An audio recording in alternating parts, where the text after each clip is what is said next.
But I really do think that Napoleon is an incredible feat of just practical filmmaking. Like, this is a film that we do not get made anymore. And I think watching this, I was blown away by the scale of it, by the visuals, by the cinematography, and just the fact that I'm like, wow, like, this is a film that feels like it feels like they took a time machine and shot this when all these events were happening in the world. The performances, I think, are so fantastic. Vanessa Kirby, oh my God. She's just, in every movie she does, she absolutely steals the show. And I think in this, I wanted more of her. Joaquin Phoenix, also very fantastic. He has this unpredictability that he really carries forward with it. But I really wish the movie almost focused more on the love story, which I know is a bit of an odd thing to say, especially about a movie about Napoleon.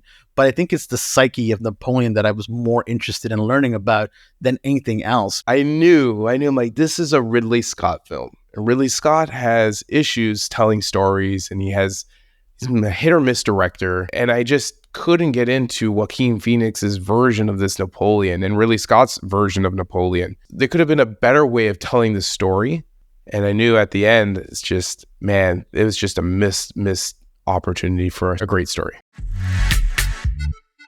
Hello and welcome to the movie podcast review of Napoleon. My name is Daniel. I am one of your hosts today, and joining alongside me today are my fellow leaders of war.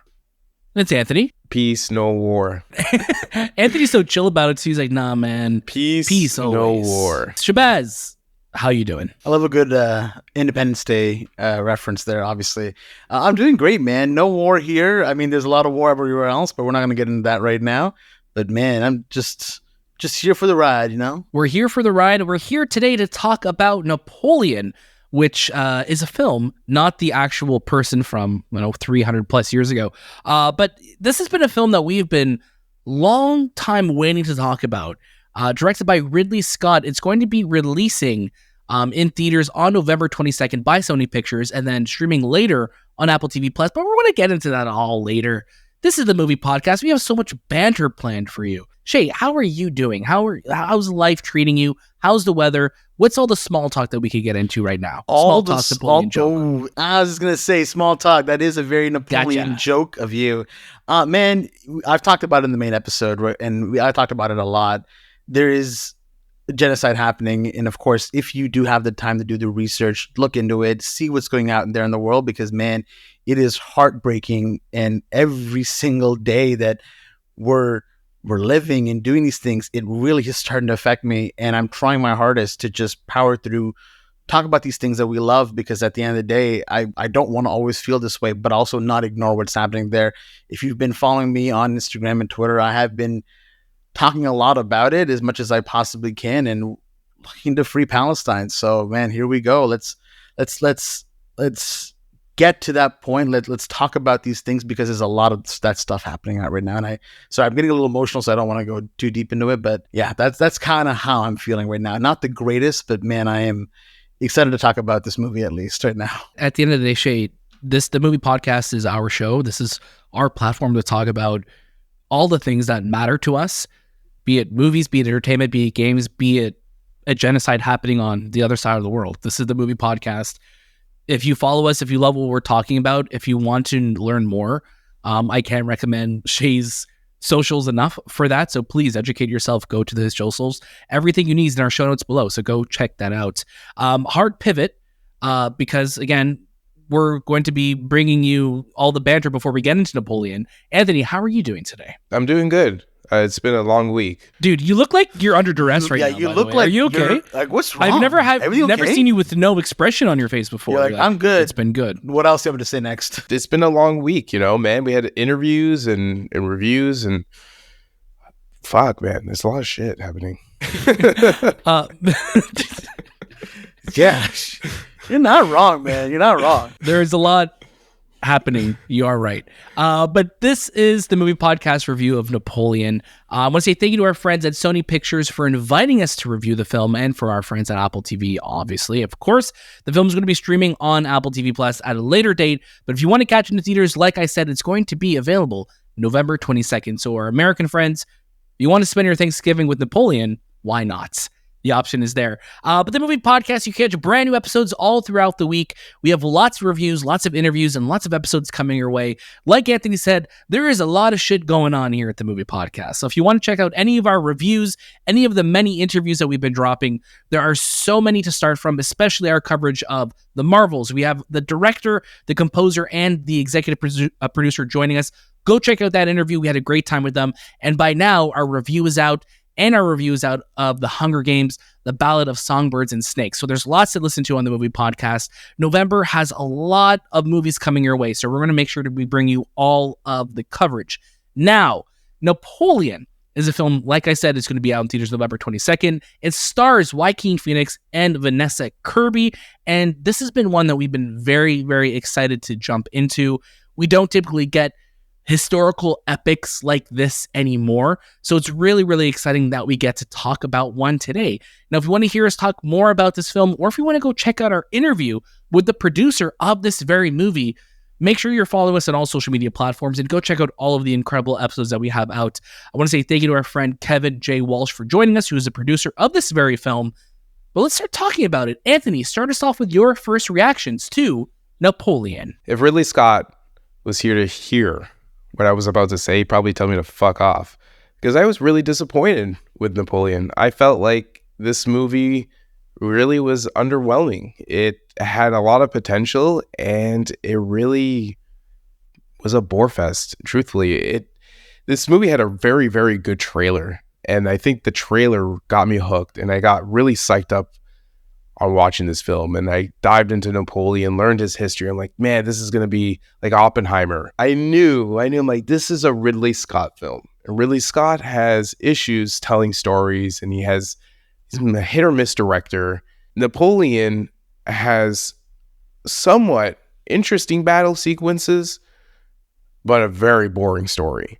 A story that you just are watching and you just can't care enough. Like, why do I care about what's happening? This is a man who conquered all of Europe, Egypt, Russia, and we're focusing so much more on little things that made his character, his relationship with his wife, his demeanor, how he lived, and I just couldn't get into Joaquin Phoenix's version of this Napoleon and Ridley Scott's version of Napoleon. I just felt like there could have been a better way of telling the story. I felt like it was uninspired. There are parts of this movie that feels that it's just something that you would have saw or felt 20, 30 years ago in a film. We had the opportunity to tell a story of Napoleon, one of the greatest conquerors and commanders in the world, his history, his legacy, and it's just a traditional film.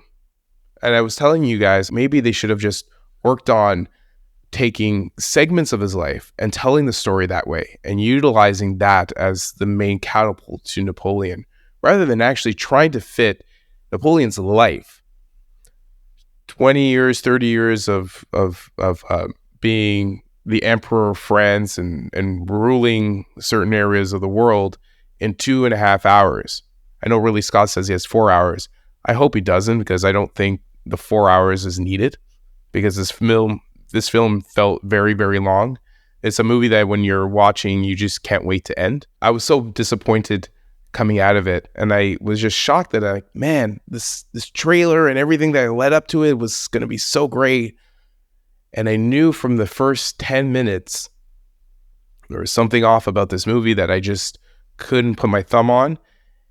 And I knew at the end, it was just a missed opportunity for a great story. No, it's interesting because there's a bunch of different things I want to jump on there.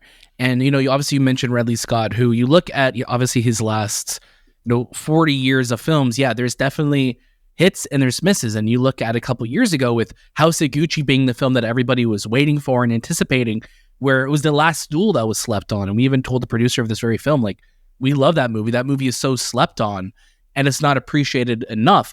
And I think I got a lot of glimpses and feels of The Last Duel watching Napoleon. I think Joaquin Phoenix is great in this film. I just wish that there was more to who his Napoleon was, because he has such a great presence. He is such a stoic and just this unempathetic a presence of acting that he does, and he's so good at it. He really is in a league of his own for that. But what I really wanted to get from this Napoleon is that master planner. That like, why is he the one who conquered all of Europe? And I don't think the film Napoleon, this film here, does a great job in really showcasing why this is a Napoleon that was able to conquer everything. But the movie as a whole, I did overall enjoy it. And I do think that the runtime of the film, which is just under 2 hours and 40 minutes, I think I got a lot from the movie that I overall generally enjoyed. I just wish that those moments of the battlefields, which are brutal, I feel like we were almost like, a bird's eye view watching it, where I wanted to spend more time in those moments and see more of the brutality. Again, that's just me. There could be people out there who are just like, you know what, I don't want to see that. But this film really is a tale of two films, where it's like, here is the love story between Napoleon and was it Joséphine, Vanessa Kirby's character, who's great in this, and him conquering and taking over land. But I think if it really tried to focus at least more on Napoleon as this person who conquered Europe, like Anthony is saying, I think there will be a little bit more meat on the bones. But I really do think that Napoleon is an incredible feat of just practical filmmaking. Like, this is a film that we do not get made anymore. And I think watching this, I was blown away by the scale of it, by the visuals, by the cinematography, and just the fact that I'm like, wow, like, this is a film that feels like it feels like they took a time machine and shot this when the movie, like, when all these events were happening in the world.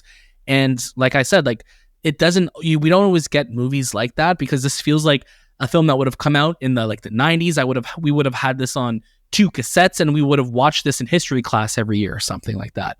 And like, not to say that that's a great thing, but like, it just has that vibes of a classic film that you would watch, that would have come out around the time of Braveheart, and you would have had this historical epic that you would watch and appreciate.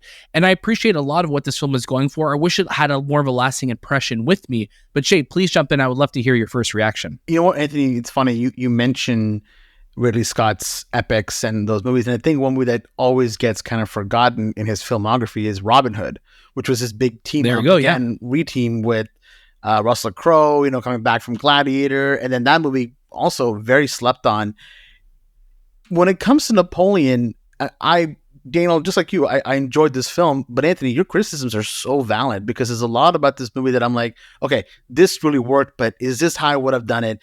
Does this movie have the longevity to kind of remain in my mind share for quite longer than it should be? We look at the movie, and I think, Anthony, you mentioned this, a movie like Steve Jobs, written by Aaron Sorkin. It's broken down these 3 structures, and it still tells a very compelling story about a character, an egomaniacal character as well. Napoleon, I feel like, you focused on like 3 or 4 major moments of his life, really kind of show us those things play out, while having this subplot of Joséphine that I think is so strong. I think the subplot of Joséphine is something that could have been a bigger focus of this movie, because I think a lot of it is what drives him, and that obsession that he has with her, and this cat and mouse that they kind of play with each other. And there's so much more to it that I feel like if it really dove into the psyche of that character and kept going and going and going, it would have made for such a compelling movie. But I enjoyed this old school Hollywood style of filmmaking of, Ridley Scott in a tent shouting with the megaphone, and giant cranes overlooking these epic landscapes, and hundreds of extras on horses fighting. And I just seeing that, like you said, Daniel, it took me back. It was like, wow, I'm back in this era. I'm feeling that joy. But then you had these things where the movie just feels like it's a gloss over of the history of Napoleon, and you don't really learn much about the character. You kind of just learn what you might have already known about him, or you just kind of walk out leaving, he was a tyrannical dude. He wanted to overtake a lot of people, but you never feel the weight of it. And I think that's kind of where it lost me at certain moments. The performances, I think, are so fantastic. Vanessa Kirby, oh my God, she's just, in every movie she does, she absolutely steals the show. And I think in this, I wanted more of her. Joaquin Phoenix, also very fantastic. He has this unpredictability that he really carries forward with it. but I really wish the movie almost focused more on the love story, which I know is a bit of an odd thing to say, especially about a movie about Napoleon. But I think it's the psyche of Napoleon that I was more interested in learning about than anything else. Because how does someone? But I don't think that's wrong though, Shay. Right? Like you're right. You right. have because we know like the general population at least gets the idea like Napoleon conquered so much of Europe, right? Where it's like let's see a different side of him. Like if you're going to tell a story from, let's tell a different side. But again, Ridley Scott being the epic filmmaker that he is, he approached it from the side of like, well, let me do that. Let me have my cake and eat it too, and do these big battles. But for the most part, you don't get enough of it either, right? And I think a movie that handled that really well is The Last Duel, where it's about these epic big fights, but it's really about the psyche of these people, and you're seeing these 3 acts really broken down in the way that, or I guess in that movie's 3 acts probably as well. Yeah, the way that three perspectives, and then the final way battle. It's broken down is so good. So where I think it's not so much a huge directing issue, I think it might be just a script choice of this movie, where they went with a very simple film where it's a highlight of Napoleon's greatest conquerors or greatest hits, and you're kind of just getting that through. And like you mentioned, Daniel, this is that movie that you would have had on a double VHS. You would have watched it in high school over a course of a week or whatever, and it sticks with you then, and then you kind of just leave it. Again, I had a good time watching it because it was just cool to see all that. But is it the longevity of this movie that's going to stay with me? I don't know. I don't think so. I'm going to have to wait a couple more days or weeks to really see where this movie sits with me. Now, something that we don't often ask here on the movie podcast, and I'm curious, Anthony, what is your association with Napoleon? No. Are you part of his bloodline? I was diving into who was still alive from Napoleon's bloodline, which there are a lot of people. It's just, it's always funny to have like these bloodlines that are still existent to one person who he had a child, and he had many illegitimate children, but like he had one heir, and that heir died when he was 21. Like he really young man's. Back then, though, that 21, he was a senior citizen. Yeah. But yeah, seriously. But what I was going to ask was that I'm curious, Anthony, what worked for you in Napoleon? What did you really like about the film? And I'm just curious, what were the moments that you're like, I want more of this? I think set design. I really love the architecture and the showings of that time period. You know, set late 1700s, early 1800s. French Revolution. Yeah. I think Ridley Scott did a great job of capturing that time practically. Not all the time, because there are parts of this movie where you would enter, for instance, Russia, and you could tell it's all CG. But there are parts where he's in these buildings and the architecture within these buildings and the paintings and the costume design. There's a very really one of the scenes that really connected with me was the coronation when he becomes Emperor of France. He has the crown, the wreath crown, and he's wearing this, like, I don't know, whatever the kings wear, the big fur things. Like those robes and the garbs and all like, of it that. just robes. Yeah. And the way they was captured, it just felt very big, and these people are so small and the room is so big, and it just felt like a painting and something that, people would have painted and captured, and now it's probably somewhere in the Louvre. Things like that I enjoyed. Things like the battles I enjoyed. Certain parts of it, because there's not a lot of battles. There's the Battle of Waterloo, but we go to Egypt a bit. Don't really show much there. They show, the Sphinx, some pyramids, but these are historical things that have made Napoleon who he is, and we don't really see it. We really see lovelorn Napoleon in this movie. I miss Joséphine while she's, doing other things with other people, I miss her. Why aren't you giving me my firstborn? This and that. And I don't know Napoleon. I'm not a historian. I just feel like someone who commanded in armies and armies, I just felt like he might have just had a little bit more confidence in what he was doing and where he was going, especially in his love life. Maybe that was his weakness. Maybe that's something I don't know about him.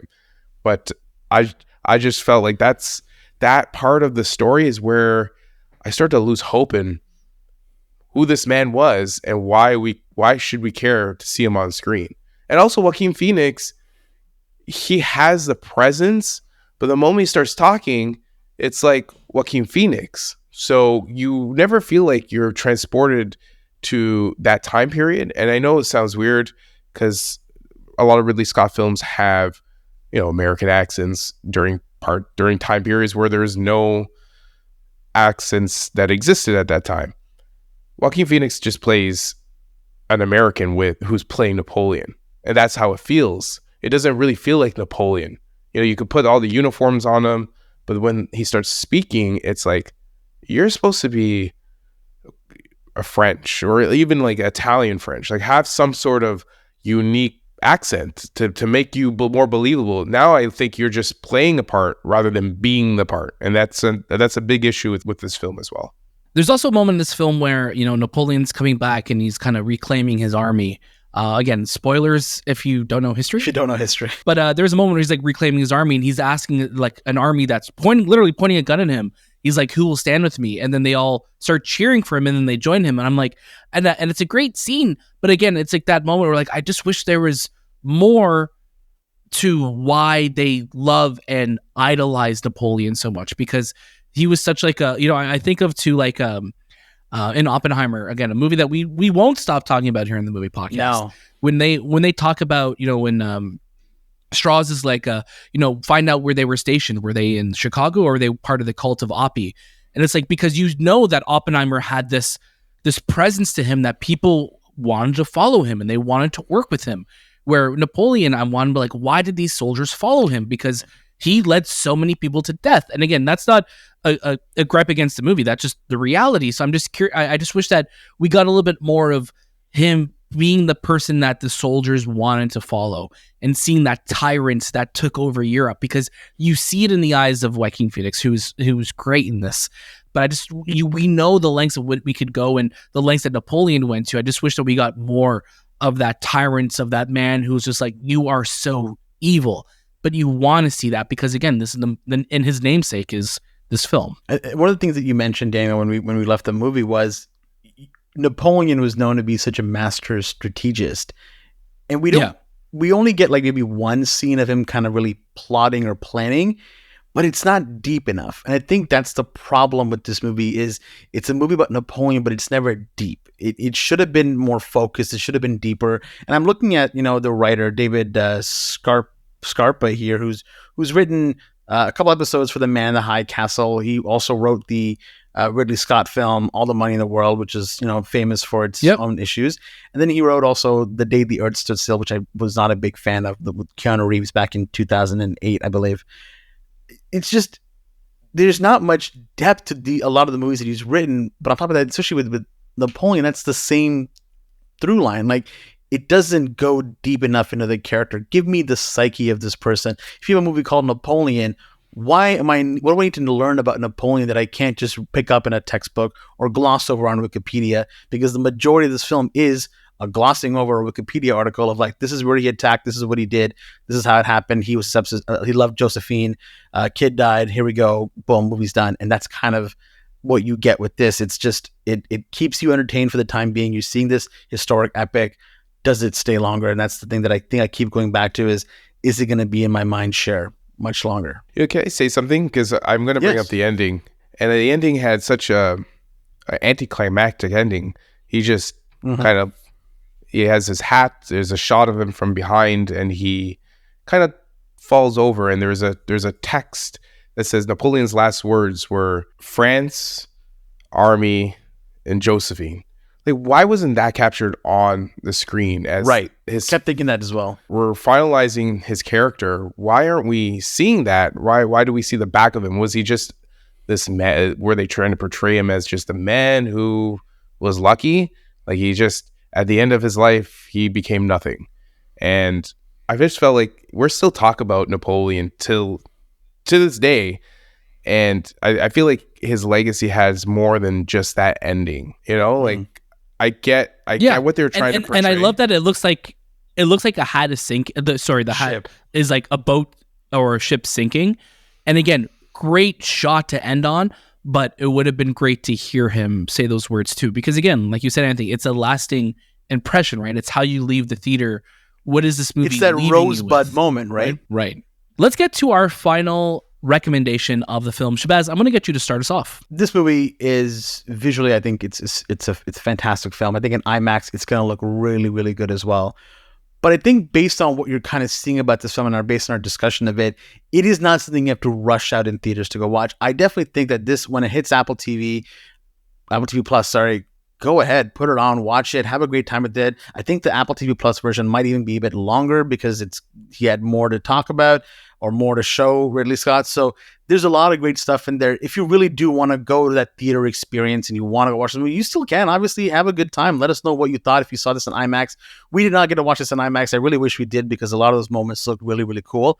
But this isn't something you have to rush out and go see. So maybe either go on a matinee where it's a little bit cheaper, or just wait till Apple TV Plus. I'm there with you, Shahbaz, but I will say, if you are a history fan, if you are someone who saw the trailer of this film and like, you know what, I want to go experience it, 100%, I'd say go watch it in theaters. I think there's enough there for you in the visuals alone to be like, this is worth the price of admission for me. But if this is a film that you've been like teetering on, like, you know what, well, I'll get to it eventually. Yeah, wait for it to hit Apple TV Plus streaming. You'll probably get a lot more of it, and you could pause and come back to it because it is a longer film. And like Shay said, it's probably going to be an even longer version once it hits Apple TV Plus, whenever it comes at a later date. There is no date announced yet.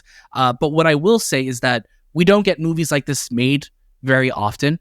So I will say it is great to see a film that feels so practical, feels so tangible and real. And I'd love to see the return of bigger budget, historical biopics or epics, because this is something that like the 90s were built upon. The 2000s, we got so many of them, and it really was like Ridley Scott and directors of that caliber bringing them to life. We don't get them too often. So the fact that we do, I think that's worth the price of admission alone for me. This movie is not without its issues, and I think, like all of us have said, how much is it going to really stay with me over time? But I do think that there was enough in it to make me feel like, you know what, I enjoyed what I saw. Could have had a little bit more. Anthony, take us on home. You guys know how I feel about this movie, so I won't elaborate too much on it. Real gem. I'm just going to say 3 words. France, Army. Skip it. Do I recommend you go watch it in IMAX? Probably not. Do I recommend you watch it on Apple TV? Probably not. No. My Oppenheimer is going to go against this film during, the awards season. And even though I don't care about awards, I just feel like Oppenheimer, this is the first time in many years for a movie that deserves. We're on a team for the awards. I'm so happy that this movie does not even come close to touching what Oppenheimer did. Yeah, this is a skipper for me. If it's not, let us know. Put it in the comments. Tell us how you feel about this film. Let us know if you're a descendant of Napoleon. We would love to talk to you. Yeah, that would be lovely to know. But that's our thoughts here on Napoleon. Again, like Anthony just said, let us know what you think of the film. Our Discord channel is open. It's in the show notes below. The comments are available on YouTube. If you want to talk about us there, let us know if we're big dummies. Let us know if you come from the bloodline of Napoleon. We would love to know that. Let us know if you want to conquer us. Let us know if you want to conquer the movie podcast. Guess what? We will fight you back. But make sure you check out our show notes, because that's where you could follow us on all social media platforms. We have so many interviews and reviews and episodes coming your way in the month of November, leading to the end of the year. It's a great time for movies. It's a great time for TV and games. So there's lots to talk about. We're so glad that you're here joining us on the movie podcast. And just to retouch on what Shahbaz said earlier, there's a lot going on in the world today. Make sure you stay educated. That is the best thing that you can do. And check out Shay's social feed, because that's where you're going to get a lot of great resources for that. That was This Time with the Movie Podcast, and we'll see you next.